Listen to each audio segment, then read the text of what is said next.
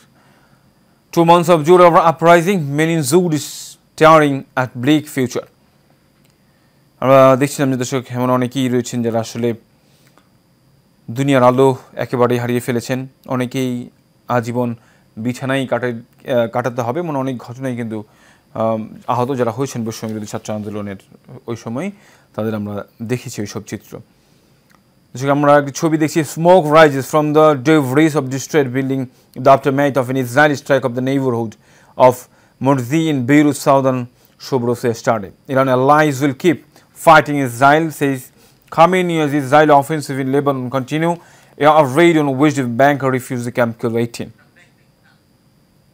যেখানে আমরা দেখছিলাম যে সেটা ইসরায়েলি যে হামলার ঘটনা ইরানে, এবং এই ফলে কিন্তু এই যে খামেনি রয়েছে, আয়াতুল্লাহ খামেনি সর্বোচ্চ নেতা, ধর্মীয় নেতা, তিনি কিন্তু বলেছেন যে ইসরায়েলের আসলে তাদেরকে আর শান্তি দেওয়া হবে না, তাদের উপর আবারও কিন্তু হামলা করা হবে, তিনি কিন্তু সেই ধরনের কথা বলছেন। দর্শক প্রায় সবগুলো পত্রিকায় যে বিষয়টিকে সংবাদ শিরোনাম করেছে সেটি হচ্ছে যে মালয়েশিয়ার প্রধানমন্ত্রী আনোয়ার ইব্রাহিম গতকালকে বাংলাদেশে এসে পৌঁছেছেন, এবং বাংলাদেশের সাথে মালয়েশিয়ার যেই সম্পর্ক মূলত সেটি হচ্ছে যে বাংলাদেশ থেকে মালয়েশিয়াতে আমরা দেখছি যে বিভিন্ন সময়ে আমাদের দেশের যে জনগণ, সেই জনগণকে